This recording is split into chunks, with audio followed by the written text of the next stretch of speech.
The highly anticipated matchup between the Indiana Fever and Atlanta Dream delivered everything basketball fans could have hoped for. So the Between Atlanta the Atlanta Dream edged and out the a Indiana win Fever, over final the Indiana score, Fever, it's going to be 91-90. 91-90. And then some, as Brittney Griner and the Dream handed Caitlin Clark and the Fever their first loss of the season in a nail-biting 91-90 thriller. What was billed as a showcase of the WNBA's brightest new star against one of its most established veterans lived up to the hype, with both players delivering standout performances in a game that featured physical play, controversy, and drama right down to the final buzzer. From the opening tip, it was clear that the Dream had come to Indianapolis with a specific game plan: test the Fever's mettle with relentless physicality. Brittney Griner, in just her second game with Atlanta after her high-profile offseason move, established her presence early, using her 6'9" frame to dominate the paint on both ends of the floor. The 7-time All-Star looked rejuvenated in her new surroundings, showing the kind of aggression and determination that made her one of the league's most feared competitors before her well-documented absence from the game. Griner's impact was immediate and undeniable. She connected on 8 of her 13 field goal attempts, finishing with 21 points while adding 8 rebounds, 2 assists, and a block in what can only be described as a statement performance. More than the numbers, it was the way Griner imposed her will on the game that sent a clear message to the rest of the league. She's back and ready to reclaim her place among the WNBA elite. Each time she established deep position in the post or swatted away a Fever shot attempt, the message became clearer. The Dream's off-season acquisition might be the most impactful move of the year. For Caitlin Clark, the game represented another milestone in what has already been a record-breaking start to her professional career. The rookie sensation continued her historic beginning in the WNBA, pouring in 27 points while dishing out 11 assists, tying a league record in just her second professional game.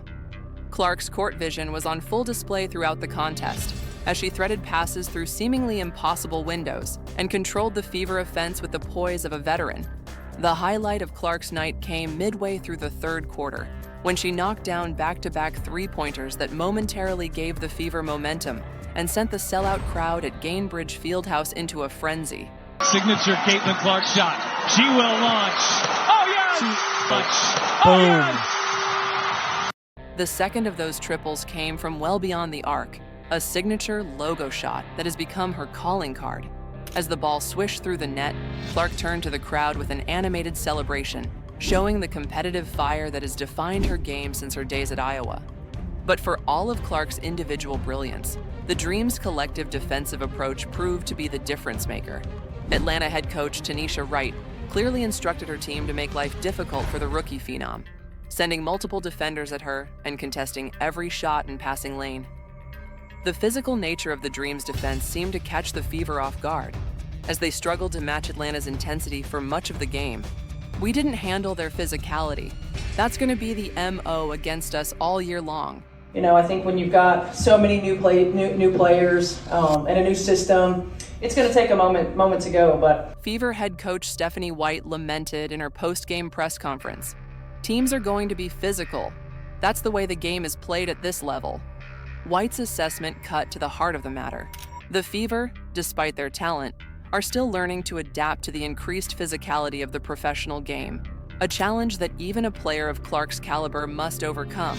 The game wasn't just a showcase for Clark and Griner, however. Aaliyah Boston, last year's Rookie of the Year, delivered another stellar performance for the Fever with 24 points and 10 rebounds, continuing to build chemistry with Clark that promises to make Indiana a formidable duo for years to come. Kelsey Mitchell added over 20 points of her own, giving the Fever a three-headed scoring attack that kept them in the game despite Atlanta's physical dominance. For the Dream, Ryan Howard matched Griner's output with 20 points, including 4 crucial three-pointers that helped Atlanta maintain their lead during key stretches.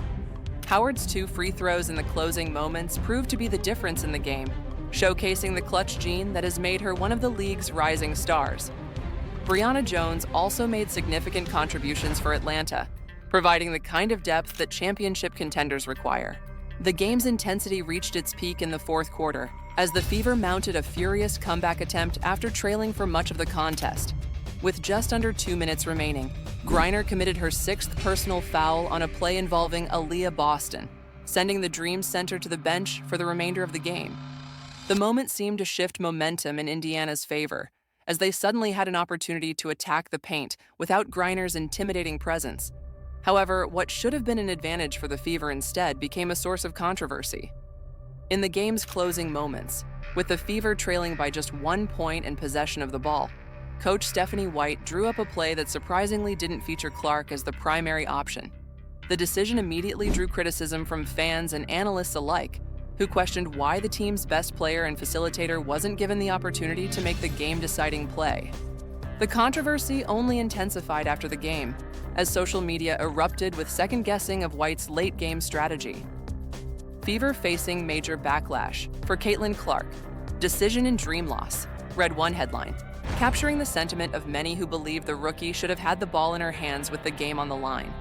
White defended her decision in the post-game press conference, explaining that she expected the Dream to focus their defensive attention on Clark. I think when you've got so many new players and a new system, it's going to take a moment to go. And wanted to take advantage of other matchups, but the explanation did little to quell the criticism.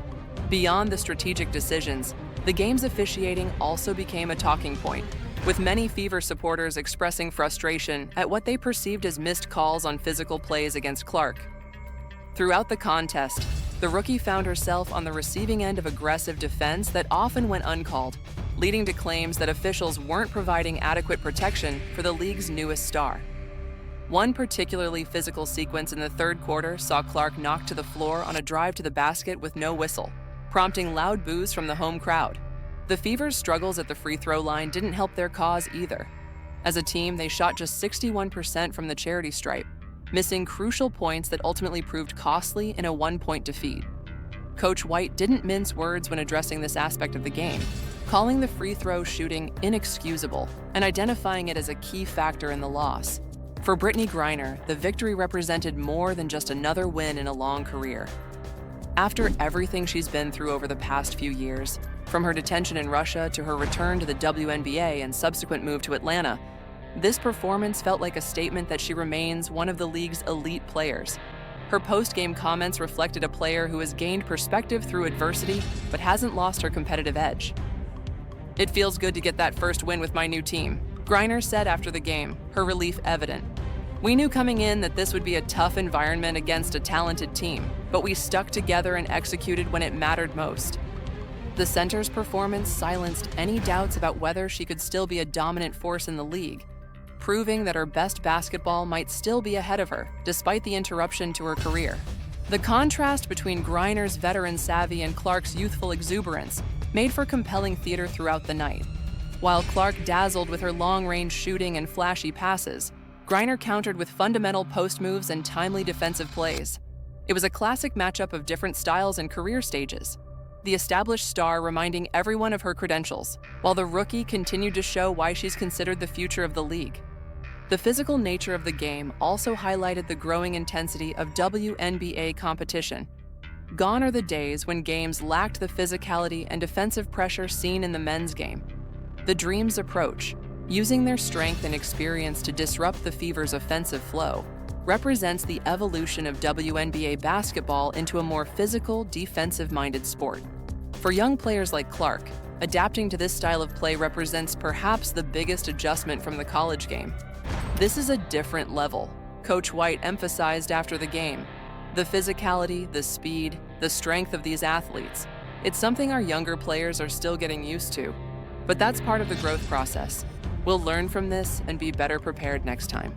And oftentimes with young players, they get sped up in environments like this. And these veteran players understand and they recognize and respect the competitive fire from our young players. The loss drops the Fever to 1-1 on the season, a respectable start considering the expectations placed on a team featuring the most hyped rookie in league history. For Atlanta, the win evens their record at 1-1 and provides validation for their offseason moves, particularly the addition of Griner. The teams won't have to wait long for a rematch, as they're scheduled to face off again on Thursday in Atlanta, giving both sides minimal time to make adjustments. As the Fever prepare for that quick turnaround. And Caitlin Clark is much improved from last year. She will be and should be the MVP this year. She is. All eyes will be on how Clark responds to her first professional defeat. Throughout her collegiate career, she demonstrated remarkable resilience, often bouncing back from losses with spectacular performances. Now she faces the same challenge at the highest level, with a dream team that has already proven they have the formula to make life difficult for her and her teammates.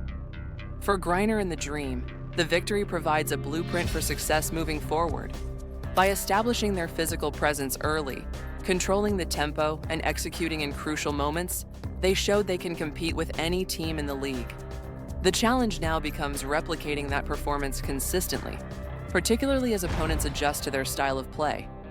As the final buzzer sounded on this instant classic, basketball fans were left wanting more.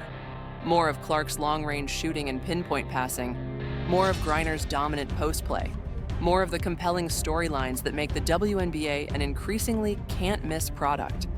If this game is any indication, the league's future is brighter than ever, with established stars and exciting newcomers pushing each other to new heights. In the end, this wasn't just a regular season game in May. It was a statement about where the WNBA stands in 2025.